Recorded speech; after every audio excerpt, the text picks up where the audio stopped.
Hello, everyone, and welcome to Tasseo-Talk. This is a new podcast where spiritual professionals spill the tea on their practices, goals, and challenges within their industries. Today we have Heather Hartman from the Southern Bells Paranormal Society, and she is a paranormal investigator and medium. So Heather, why don't you go ahead and tell us just a little bit about yourself and about the Southern Bells? Hello. So I helped co-found Southern Bells Paranormal Society in 2013 after I had my first real experience with the paranormal of what I could understand to be paranormal anyways. But I helped start this group because there was another group that had been running paranormal tours and they weren't doing things the way that they were supposed to be. They were more after money and thrills and things like that, and they were getting people injured. And I personally got attacked and possessed by a demon because of this person, and this is what led me and a few other people to branch out and make different groups because they didn't want to be under that person. And I wanted to better understand what was going on and what had happened to me, and I didn't want this happening to other people at the hands of people like this person. So that's why we started this group, to help people in need that had experiences with the paranormal and didn't know what was going on, and for ones that wanted to learn more and the right ways to do things. Oh, wow. So tell us about that demonic possession. How'd you go about, first of all, recognizing that that's what it was, and then what steps did you take to make sure you were safe going forward? Okay, so I was going through my very first divorce, and my ex-mother-in-law wanted me to go on this paranormal tour with her that was being hosted at the old Eton Elementary School in Eton, Georgia. And the guy that was running it, I'm not going to say any names or anything like that, but he had a big fundraiser going and a big event, and he even had a famous paranormal person that was at his tour that he was swindling all these people out of the money, and they thought it was going to go to charity, but it turns out he pocketed all this money. But the founder of Southern Bells that I founded it with, she was a part of this group, and she kind of was staying back with me away from the rest of the group, and I didn't understand what was going on because I was in an emotional state at that time, and I was kind of vulnerable. And I guess she could kind of recognize it, and she noticed something about me. So we got to this house that was kind of beside the building, and it was an old Civil War house. And she told me, she said, "What can you feel from that house?" She said, "There's a soldier that's trapped up in that attic. Can you tell me what you can feel?" And all of a sudden I opened up, and I could feel this soldier's emotions. And he was trapped, and he didn't want to be there. And I just started crying uncontrollably. I said, "He's trapped, and he wants out, but he has no way of getting out because he's been bound to the house." And I was very emotional. And we kind of started walking around the school in the tour just because it was just a walkthrough around the building because we couldn't go in the building. And we got to this back side, and all of a sudden, she kind of held me back by my arm, and she said, "Wait." And I stepped forward just a little bit, and I could feel something physically attack me, and I fell to the ground and started screaming, but it wasn't me. I got taken over by something, and it was her and these two other women that was in that group tried to pull me up off the ground, and they couldn't get me off the ground. And I was tiny. I was maybe not even 100 pounds at that time. Oh, wow. And these were full-grown women, and they couldn't pull me up off the ground. And one girl was pouring sweat all down her front because it was hot and it was summertime. It was like June. and she had scratches and so cold on her back where she was trying to get me away from this thing. And at that time, there was a tree that they called the sacred spot because a little girl had fell and broke her neck at this tree, and she would protect people. And they pulled me to that tree, and the person that was from the TV show, he came and put holy water and oil on my forehead, and it started burning me. And it was like I was in a different dimension. And I stood up, and I could see through the crowd, and there was this one guy that was partners with the bad guy. And it's like everything slowed down, and he walked out, and all I could see was him, and I got hit again. And they put me back to the tree, and then all of a sudden, they physically had to pick me up and carry me to the car and get me away from there to be able to get it to where I wasn't being attacked anymore. And after that, I would still get attacked and still have these fits. And I had to learn how to physically control this. And the girl, which is now Chrissy Bowers, the founder of Southern Bells, she reached out to me. She's like, this is not right. What he does is not right, and I want out of it. I said, I don't want this happening to anyone else. So we founded it in 2013, and we had sistering groups that were founded by other people. And we've been helping people ever since, and we've been learning and educating people. And anytime someone has trouble at their house with paranormal, we always come out and investigate. I do this free of charge because of what I had to go through. I understand it.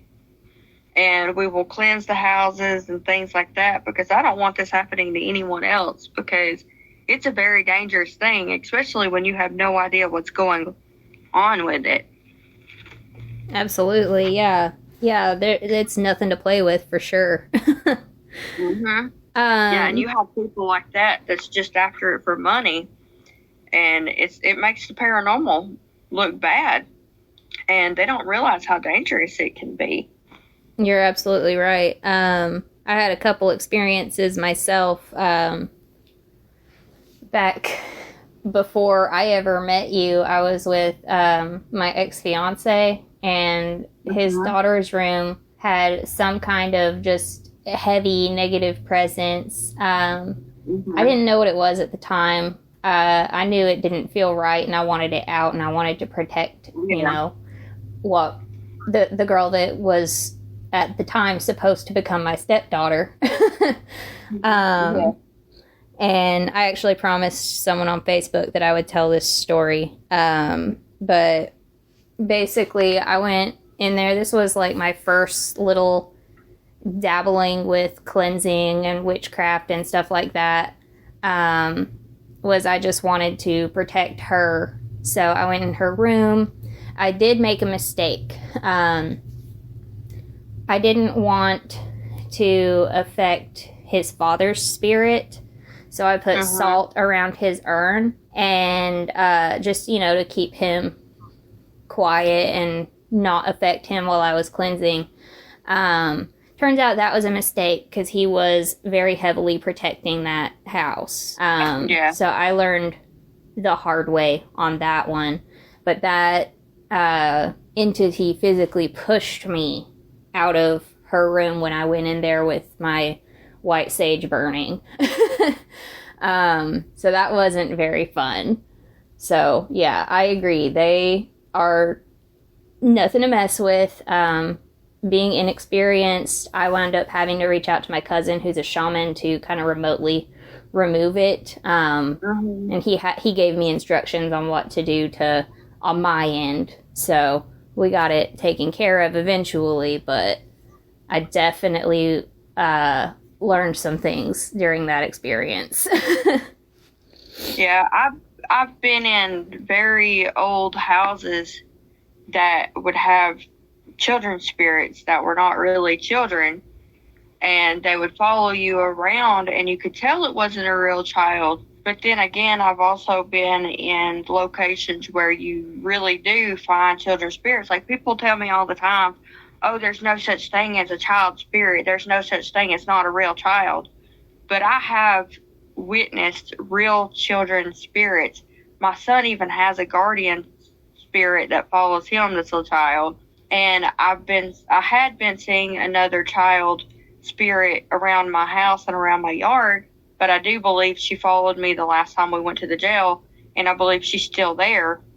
And I have seen other ones at locations where we have hosted tours that were real children, because they didn't even know they were dead, because it was a mentally challenged child, and she didn't realize that she wasn't real. And I have physically heard children playing on a playground. We used to have a recording of it, but that whole computer fried for no reason, and you could hear them playing on the playground at the old Eton Elementary School. Oh, wow. So I do believe in children's spirits too, but you do have to be cautious and be careful, because they can be posers as well. Yeah, absolutely. So you brought up the jail. Speaking of that, what are you most excited about the upcoming training and investigation we're doing? Honestly, I am very excited to be doing my first seance. I'm nervous, I will give you that, but I am excited because I have never done it, because my group has always been, we don't do that, we don't mess with that, because it's something we don't understand, and it can be done wrong. But I have faith in you, and I have faith in Brittany, and I believe that we can do that without an error.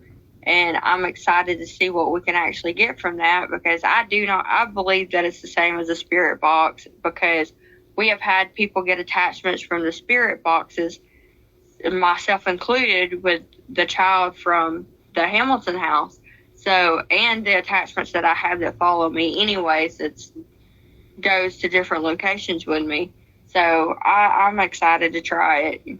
I'm excited to lead it. I have used the spirit board many times by myself. Not something that anyone should do without personal experience and someone to guide them.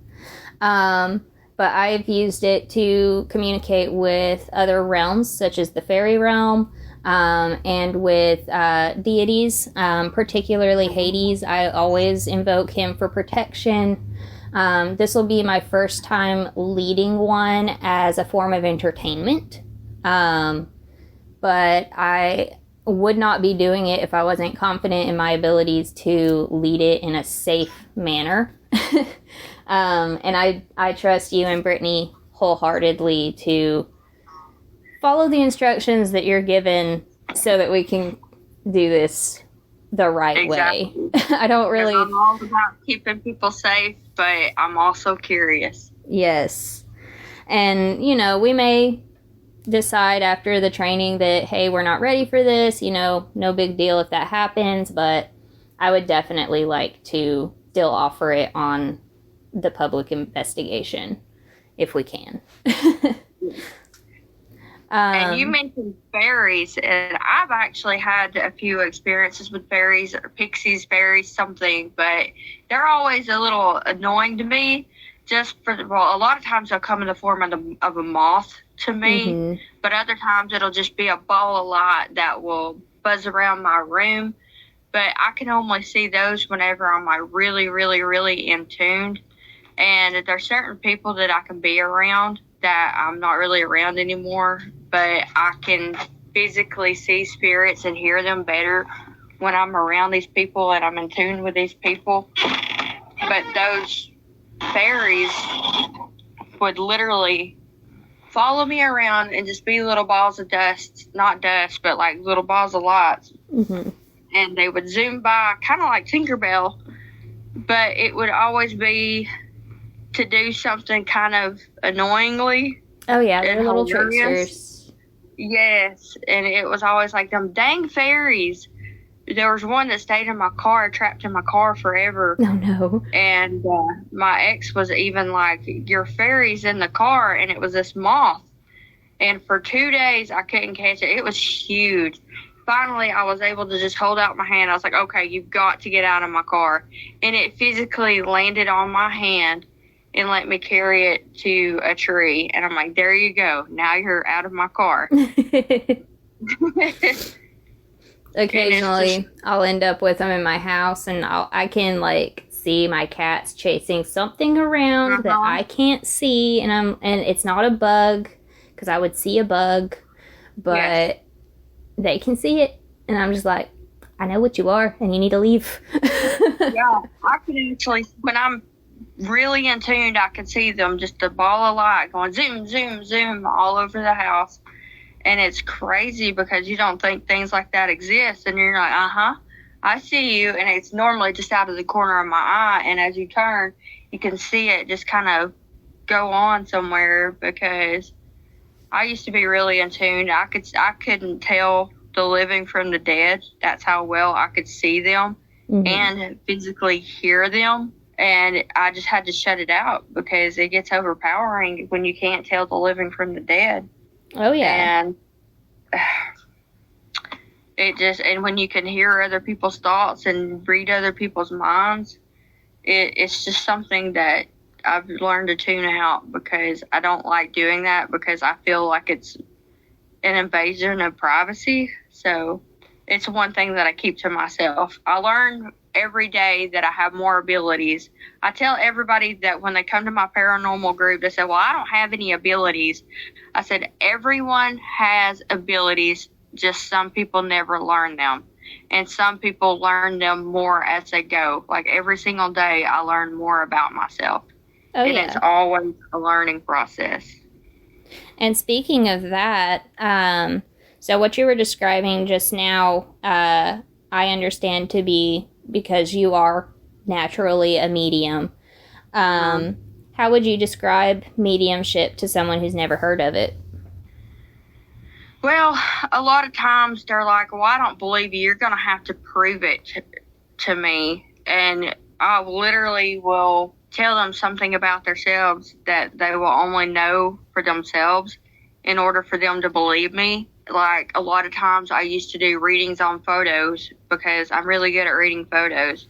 And I will describe that person in the photo to a T to them. And they're like, oh, my God, you really know what you're talking about. I was like, well, I don't have a reason to make it up or lie about it. But I also don't want to take advantage of people or things like that. I'm just all about helping people. But a lot of times they still choose not to understand it. I'm like, well, I can't help that I have this gift. But if people think about it, even people in the Bible can have visions and things like that. So it's not far-fetched for them to believe it, because I come from like Christianity and things like that where they don't believe and they're Bible thumpers. But if you think about it, literally everything that we do is mentioned in the Bible somewhere in some way that disciples and people of God have been doing this for God. So how is it that far-fetched? Oh, absolutely. I 100% agree.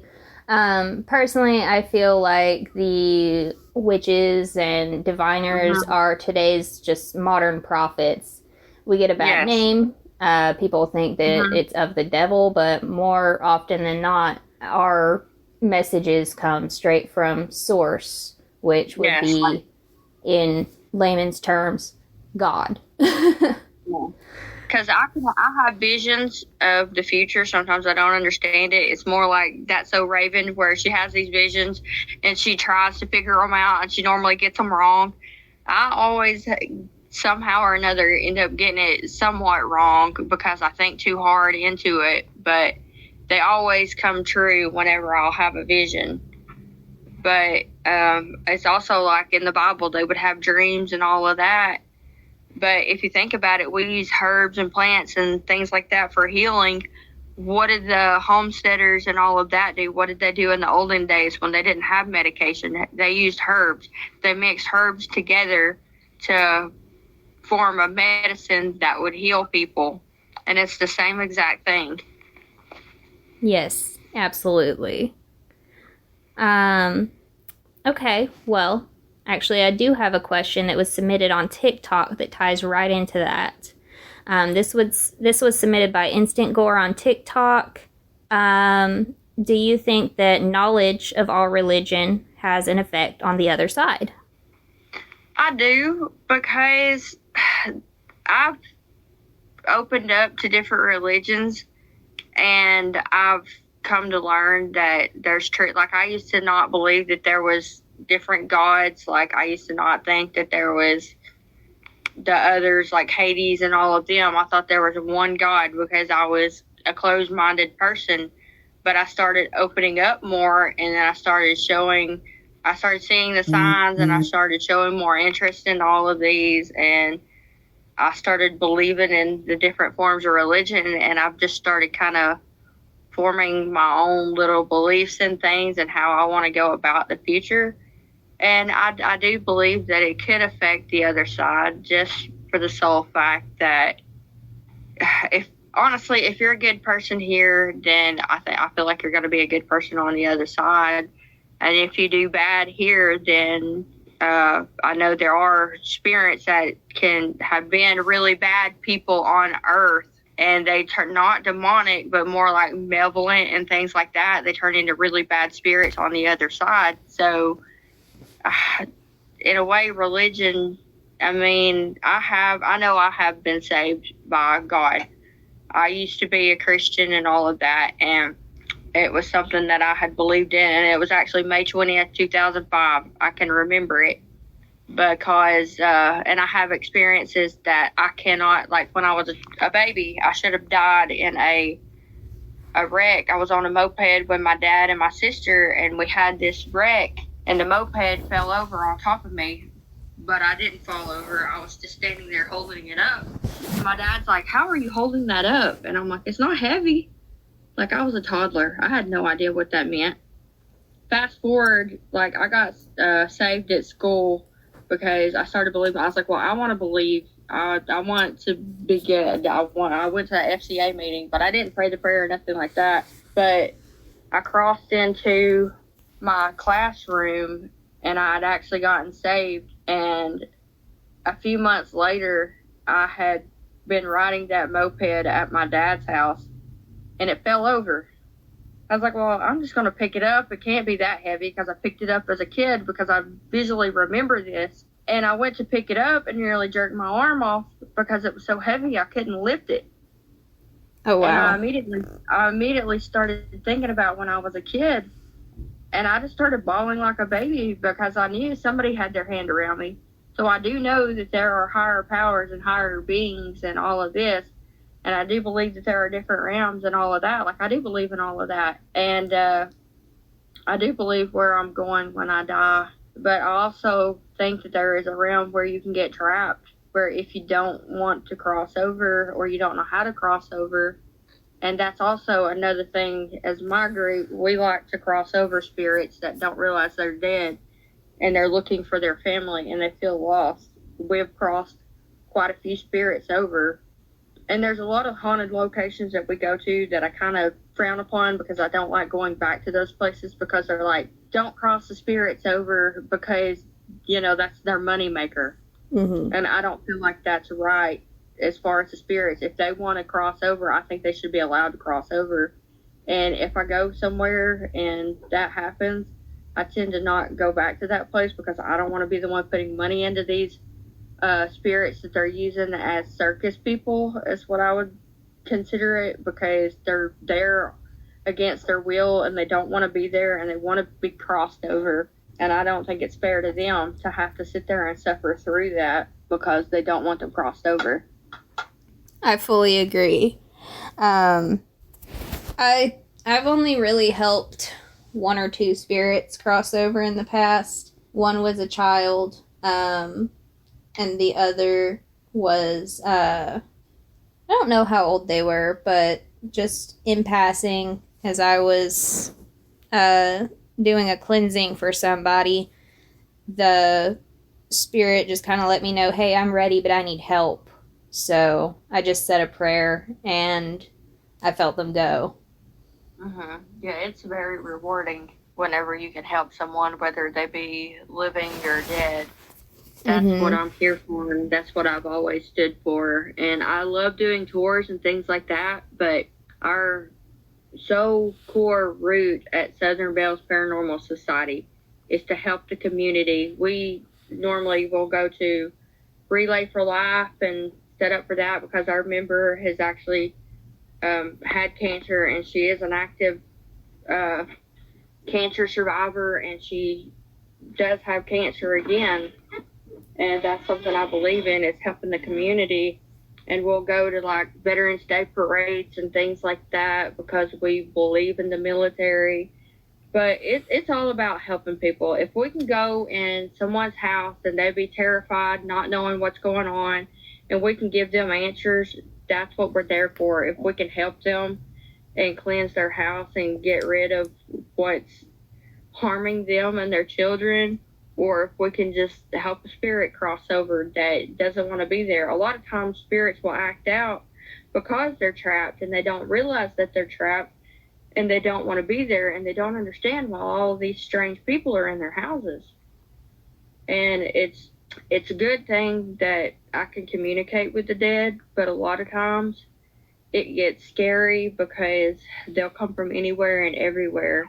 And a lot of times you can't help them because there's some that you just can't help. And it hurts to know that you can't help them all. But you help the ones you can, and that's what matters. Yeah. I'm going to ask one of the... I don't really have a good segue here, so I'm just going to ask one of the questions that got submitted. This one's from Heath Derrick on TikTok. The question he asked was a little loose-ended. He said, "What is your best evidence?" I understand that to be a request to talk about maybe your most clear documentation of an otherworldly entity. Yes. Well, we get a lot of photos where you can clearly see that there is something in, but some of our best evidence is like our Class A EVPs, and I do want to start using more digital recorders again because my group is bad about using the recorders and then we don't go over the evidence, so we never know if there's any evidence on it or not. But I love it when you get a Class A EVP. And a Class A EVP, if you don't know what that is electronic voice phenomena. And the Class A is considered where you can hear it with your naked ears. You can clearly hear what the spirit is saying. You don't have to guess about it. You don't have to be like, oh, well, I think this is what they're saying, or I can barely hear it, or no, you can flat out hear it. And I absolutely love when we get those. We've gotten quite a few different ones from different locations, and it's always crazy and shocking when you go over the evidence and you actually catch something, because 9 times out of 10 you do not catch anything at all that's paranormal.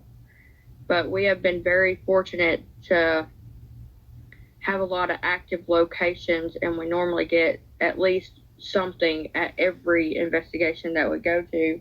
But I'm not going to say that we never get evidence, because we do go to a lot of trainings or things like that where we don't get anything at all. And it's very rewarding to get evidence. But yes, the basics, go back to the basics and start from fresh, and that's where you'll get your best evidence, because when you can visually hear it and everyone else can hear it as well, it's very rewarding. Yes, absolutely. I remember this one time you invited me to that place next to the Higdon Animal Hospital. We went with LaWanda. Yes. You remember that spirit that tried to push me over? Huh? That was insane. I think that was the second physical encounter that I've had with a spirit. I've had a lot of physical encounters, but then again, they pretty much know that they can talk to me and I can hear them and I can see them. I get my hair pulled, I get scratched, I get touched, and I get to where I just brush it off and I have to ask them to leave me alone a lot of times, because I want other people to be able to get the experience and feel things and all of that as well. I don't want it to just be me, and I'm like, hey, look, other people. But you should always ask, like, if you tell the spirits, come touch me or something like that, be careful what you ask for, and you should be specific about it. because it can be in a more aggressive way than what you anticipated. And then a lot of times when that happens, people freak out. We're like, don't invite them if you don't expect the repercussions of it. Because if you're sitting there saying, touch me, well, they might think, well, I'm going to scratch you, or I'm going to bruise you, or I'm going to physically touch you because you gave me permission to. Mm-hmm. Yeah. You should always, always, always be cautious when doing things, and make sure to close things and use the right precautions to protect yourself. And we never provoke, because if there's an aggressive spirit that's being ugly towards somebody or a family, we do firmly try to take control of the situation. But I'm not going to be like, well, you can come attack me if you want to attack somebody or something like that, because you never know what you're going to get a hold of or what you're dealing with. Absolutely, yeah. No, that can be really scary. The dumbest thing you can do is ask a spirit to enter your body or touch you in a non-specific way. Yes. Because I've actually had them. The child spirit that's at the Hamilton house, she's actually crossed over into my body, and she come out as a scared little girl. And luckily I had people around me that were able to pull me out of it, and immediately knew that it wasn't me, and they recognized that it wasn't me, and they took control of the situation. And that little girl didn't know what she was doing, and I don't think she had ever done that before. But once you do that, it could cause other spirits to be able to do it as well. And I've had quite a few of them try that. And it's just something that you have to be cautious with. And you also have to be cautious of who's around you, because you may have people that don't have good interests for you. So anytime you're doing something like this, make sure you have a good team to back you in case something goes wrong, and they can pull you back. Absolutely. Yeah, definitely don't investigate alone. I will occasionally... never go alone. I'll occasionally visit locations alone, but I won't attempt to interact with the spirits. I'll just be like, okay, I'm just here to case it out. That's it. Mm-hmm. Yeah, that's our number one rule, is never investigate alone, because you never know what's going to be there, or there could be some real human there that wishes harm against you. You never know when you go to these sketchy places. So you always have to be careful and at least take somebody with you anytime you go investigating. Absolutely. And I mean, even if it's not like a person, like you could end up finding a wild animal. You could step on a snake. There's all kinds of crazy things that could happen. Exactly. You could fall and hurt yourself and not be able to get out, especially if you go to a remote location that nobody knows where you're at. And if you do go somewhere by yourself, like even if it's just scoping out, at least let somebody know where you're going, so that they know, hey, if I don't have signal at this place, if I'm gone more than this much time, come looking for me. Yep. Go ahead. We've had a lot of incidents where we've had been on investigations, and some of our members just disappear and not tell anybody where they're going, not tell us that they're leaving, not tell us that they're going to the car. We're freaking out looking for these people, and they'll be sitting back at the car, be like, well, I decided it was time for me to get out of there because I couldn't handle it anymore. So you always need to let somebody know something. And if you walk off alone, we're going to come looking for you. If nothing else, just shoot a text, like some kind of communication. Yeah, that way at least when it's over with and we take our phones off airplane mode, we'll at least know where you're at. Absolutely. Okay, still no good segue, but I do have just a couple questions left. This one is submitted by Tristan from Facebook, and she wants to know, what's it like to meet a friendly spirit, and also, what's it like to feel threatened by something you can't physically see? Okay, so when you meet a friendly spirit, you'll know it because the vibes, I can feel when a spirit is around, and I can tell if it's a good spirit or a bad spirit. And we've had a lot that we can just carry on a conversation and they just want their story to be told. And it's a lot of times it'll be like talking to an old timer and you're just sitting down and learning knowledge about the olden days and just getting information. And I absolutely love it. And we'll get a lot of good history out of the spirits. And people will be like, how do you know that? And then we'll go check the books, and sure enough, we've got the evidence to back it, and what they were saying was legit. And we learn a lot of their names. Some of the times they won't tell us their real names, which is okay.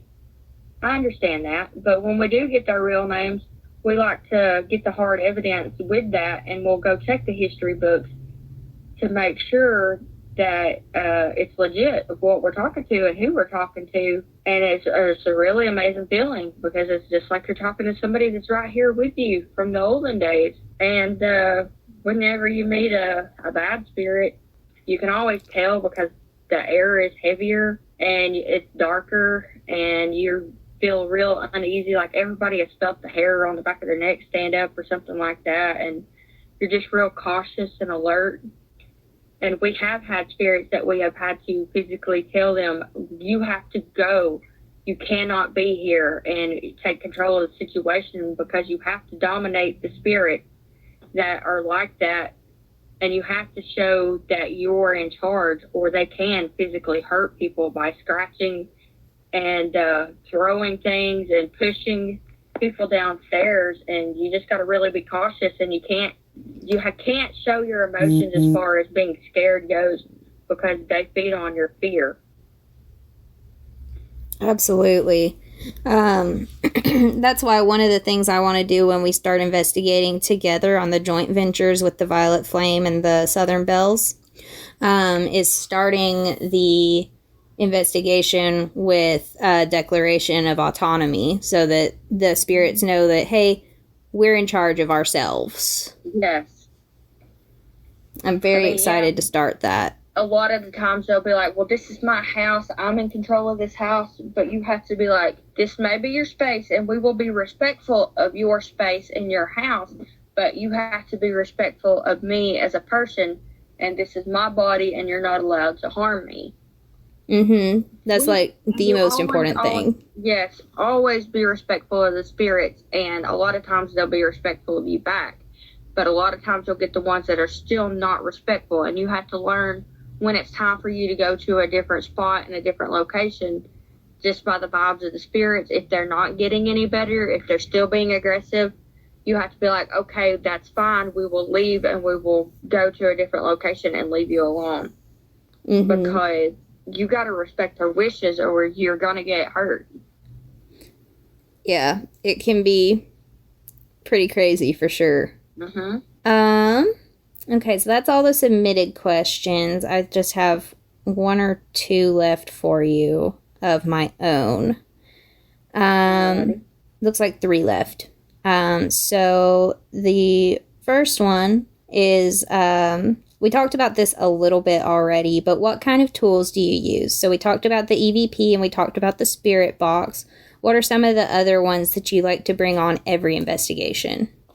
My millimeter is one of my favorite pieces of equipment, just because it can tell the temperature change. It can tell when there's electricity in the air, and it can also let you know when something is getting close to it. And a lot of times they'll like to use it like Morse code, because it likes to make a lot of noises, and it's something that's easy for them to use. But if you want to get more basic, and if it's something that may not know how to use something like that, then I like to use the dowsing rods, because it's something that they may have seen when they were alive. And dowsing rods are easy to use, and it's easy for them to control them. And also I like to use the little light up cat balls, as we call them, because they're easy to move. And if they just touch it, then it's going to light up, and it lets you know that they're close without making a lot of noise, because a lot of times noise can scare them. And another one that I like to use is our laser grids, because if they move, then you can see the movement, because I like to physically see it because sometimes people may not always hear it, like the spirit box or the bell meter can't always be accurate, because if the temperature changes, then it's going to make a noise. But if I physically see something move in the laser grid, or I physically see the dowsing rods move, or I physically see the cat ball going off while everybody's in a different room, that makes for good, hard evidence to me, because I'm one of those skeptics that I don't believe that every single thing is paranormal. If a machine makes a noise, it's not always paranormal. And our K2 meters light up a lot.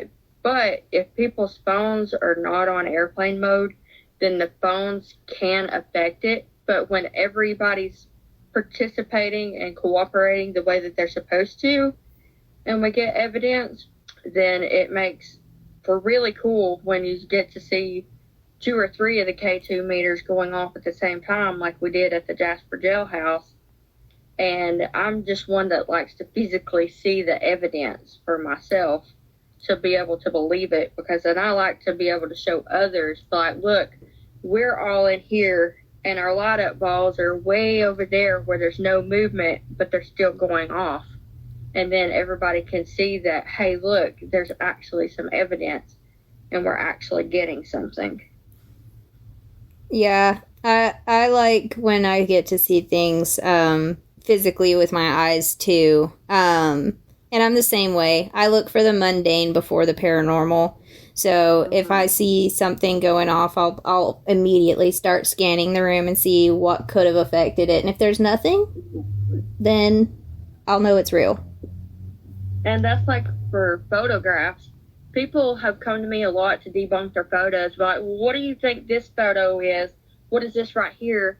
And I've pretty much learned how to debunk dust orbs and how to debunk if it's a moisture orb, or if it's simply the camera flash reflecting off of something and projecting back into the photo or something like that. And a lot of on recordings, somebody let me listen to their EVPs, and they're like, oh, hey, do you hear these cannons? And I was listening. I was like, where was this sitting at? It was sitting on the ground underneath the tree. And I kept listening to it. I said, that's acorns falling out of the tree. Oh, no. Yeah. I hate, and when people are whispering, when we do recordings and EVPs, we ask people to talk normal so that we can hear their voice. We're really supposed to do a voice scan where everybody talks so that we can identify their voice and would they say their name, so we can all make sure of if we hear that voice again that we know who it is talking. But if you're whispering to somebody beside you and we go back and listen to the recording, all you hear is, you're like, wait, is that something? Is that evidence? And then you're like, oh, no, that's just so-and-so talking. And we are supposed to mark when, like, if you hear a car horn or somebody coughed or somebody shuffled their foot, because it's very, very hard to catch EVPs. And a lot of times we've had contaminated EVPs because people like to talk and interrupt, and we can't use any of that. Even if there was a EVP, a ghost in there saying, hi, I'm a ghost, I'm right here in front of you, we can't use it because of people talking over top of it and talking the whole time in the background. And we're like, well, now we can't identify it for sure. And another thing, I have been in instances where spirit can mimic someone else's voice and make like someone arguing and talk like they're in the house, and then people go looking for those people and they're not even in the house, like they're not even there. But you got to be careful with the ones that can mimic people, because they're not always good. 9 times out of 10 they're not good. I was about to say the same thing. If they're mimicking, then they have ulterior motives. Yes. You can get a lot of bad spirits, so you have to be careful when communicating with these spirits. And even through the spirit boxes or things like that, you have to learn to properly close your equipment, or they can come home with you and contaminate your equipment. And even the recorders, you have to cleanse your equipment. All of the old original equipment has either fried itself in a way, like I cannot explain it. Like, we've had 2 or 3 voice recorders that just would blow up for no reason. And even when we were plugging them into the computer, blow up for no reason, and a computer blow up, cameras blow up, a whole lot of old evidence. My daughter couldn't even be around the old equipment because of how powerful it was, because it needed a good cleansing, and we didn't properly cleanse it every single time we went somewhere, and that can contaminate it and corrupt it. So as a paranormal investigator, you always have to be careful what you bring home with you. It's like, I don't have my equipment in my house. It's actually outside of my house, just so that nothing comes into my house. And we like to properly cleanse the equipment and things like that, just so there's no attachments. And closing prayers and closing the equipment down properly is something big and heavily. Like, people will use the spirit boards a lot and not know how to close it or properly use them, and then bring bad into their house, and then they'll burn the board without closing the board, and that can set something loose for sure. Oh, yeah. I actually want to take a moment to talk about a safety tip on that. So for anyone who is afraid to use a spirit board because they don't know how to close it properly, you do not have to wait for the spirit to say goodbye. You just have to tell the spirit you are done, be very assertive about it, and make sure that every time you move the planchette to goodbye, and make sure it stays there for long enough for you to feel comfortable before you take your fingers off of it. Mm-hmm. Because you got to make sure they're not going to move it after that. Exactly. And that is so terrifying to think about, but I'm really eager to try it just because I've never tried it, because I don't trust just anybody. And it's something new for me. Even in the many years that I've done this, it's something new for me. Yeah. I mean, honestly, I actually find it much easier to close than a spirit box, because you can know when you're done. Like, you can physically move it and assert the dominance and say, hey, I'm done. We're not talking anymore. Yes, where with the spirit board or the spirit box, a lot of times people will just throw the headphones off and say, okay, I'm done. I can't do it anymore. Mm-hmm. And then it just gets clicked off and forgotten about. Yep. Not properly ended. Absolutely. I think this is actually our third spirit box because of improper closing. Yeah. Which can cause a lot of trouble. Yeah, we definitely need to make sure to train everybody on closing that properly, and making sure that they know how to help their client do the same if someone else is using it. Yes, exactly. So my next question for you is, what do you wish you'd known when you first started out? I honestly wish that I would have known that not everybody in this is actually your friend. Like, a lot of times you'll think that people are in it for the right reasons and that they are doing it for the good. And then once money gets involved, you learn who really you can trust and who you can't really trust as far as paranormal goes, because you'll have a few bad eggs that will ruin things for everyone. Like, when I first started doing this, I was in a lot of the historical buildings. Like, I had access to multiple places that not many people had access to. And then I learned that the person had ulterior motives, and that was why I was getting the special treatment, so to speak. And whenever those ulterior motives wasn't met, my hand was taken out of the deal, and other people that had more money or more show or things like that stepped in and took everything over. And then I lost access to everything, and then they lost access, and they ruined it for everybody. So whenever we do go into these historical places, I've learned that you can't trust all of the people that are feeding you your information, so it's better just to go straight to the source yourself. Start out being polite and courteous from the beginning, which I've always done, and always be like, look, We want to be able to help your historical place build it up. That's another thing that we are good at doing, because you got a lot of historical buildings that are falling apart and they don't really have the budget to fix them.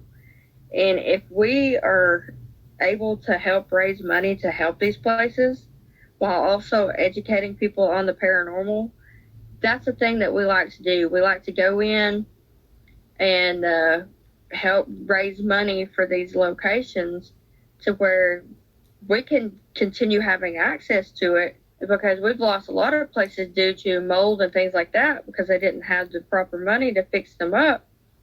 If you're good to the clients, they will be good to you. And if you're good to these historical buildings, they'll be good to you. And we can just educate people and never, ever, ever, ever make it about the money or about the big show, because that's when you get careless and people start getting hurt, because you're like, well, we've got the money to do it. They want a show. We're going to give them a show. I do not do that. I do not provoke the spirits, and I do not put people in harm's way just to get the bang for your buck, so to speak. If we don't get good evidence, there's no guarantee of any evidence. But we do try to make each and every tour pleasant for people. So with that being said, always go in it for the right reasons and for the right set of mind and the right heart. Like, you always want to leave your problems at the door. You come in there wholeheartedly and do it because you love it, not because it's a money way or anything like that, because there's no guarantee of making money at this job. And it's strictly volunteer, and it's all for fun and knowledge and to experience and to better educate and to grow close as a family, because I consider my investigators my family. And I don't want to be in it for the fame. I don't want to be in it for the big time. I'm fine with being a small little group that is right here where we're at, because as long as people know that we're there to help them, that's all that matters to me, is being able to reach out and help the historical societies or help the townspeople or anything like that. And that's why I do what I do. That's awesome, and I fully agree. I was gonna say, you talked about the people that want to put on a show more than anything. A lot of people don't understand that you can be entertaining without being overly theatrical. All it takes is someone charismatic just, leading the story, telling about the history, telling about their experiences with the location if they have any. You don't have to do anything with, like, for example, costumes or showy, like, crowd involvement things that might put someone in danger.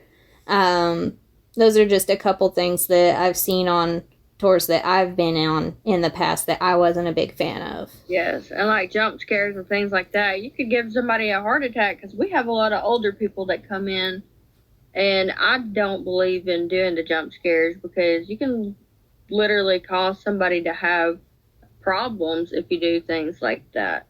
And also, if you go in there in a bad mood, say you're fighting with your boyfriend, girlfriend, you and a couple of your members are fighting, if you go in there with that bad attitude, it's going to be a bad experience for everybody. And the people that are in the tour or taking the tour are going to have a bad experience. You got to set all your differences aside and leave them at the door and go in there with, like, your customer service attitude. Whether you want to be there or not, you've got to put on a smile and a happy mood, because that can also affect the way that the spirits react if you go in there negatively, because you got to go in there positive and open to being free and good to people, and you'll get back to positive energy if you put it out there. Absolutely. My last question was going to be, what advice do you have for aspiring paranormal investigators? I think we've pretty much answered that, but if you have anything else to add before we wrap it up, go right ahead.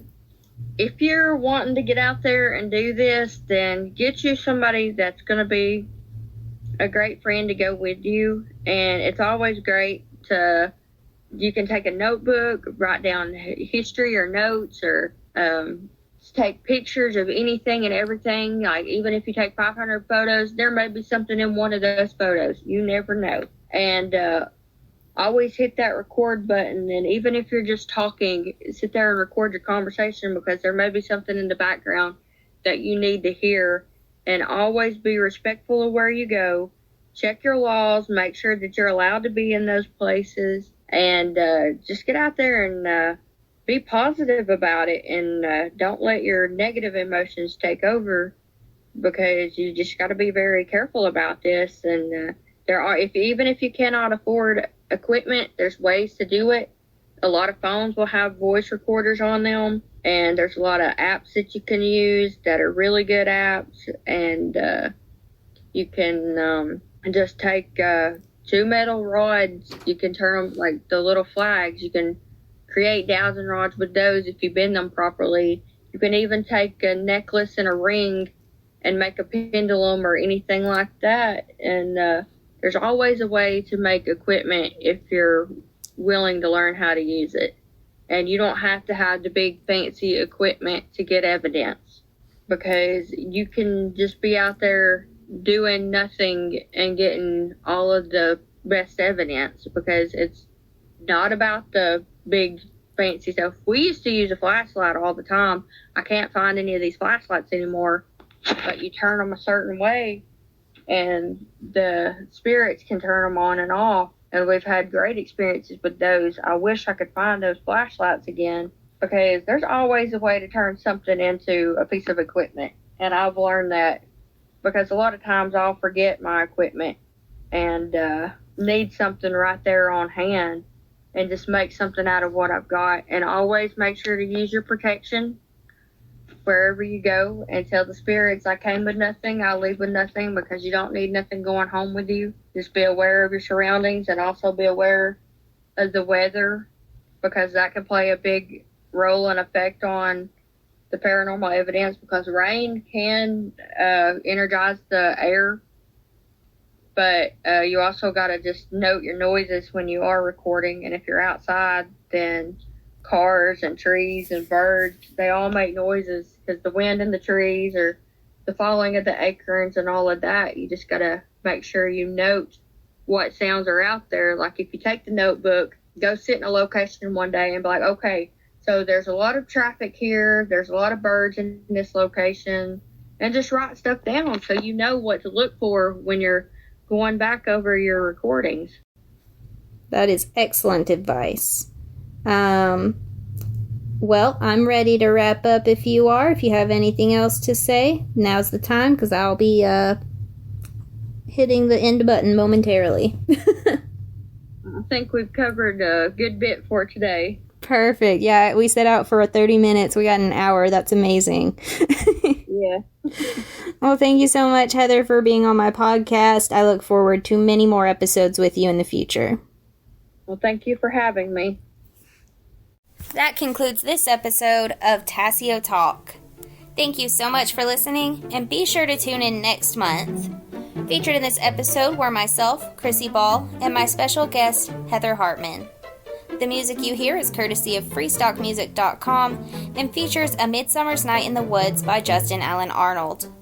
If you enjoyed this interview and would like to hear more like it, along with exclusive content and announcements, you can support us at patreon.com/thevioletflamedivinehealing. And visit our other websites on our Linktree at linktree/tvfdivinehealing. That's linktr.ee/tvfdivinehealing.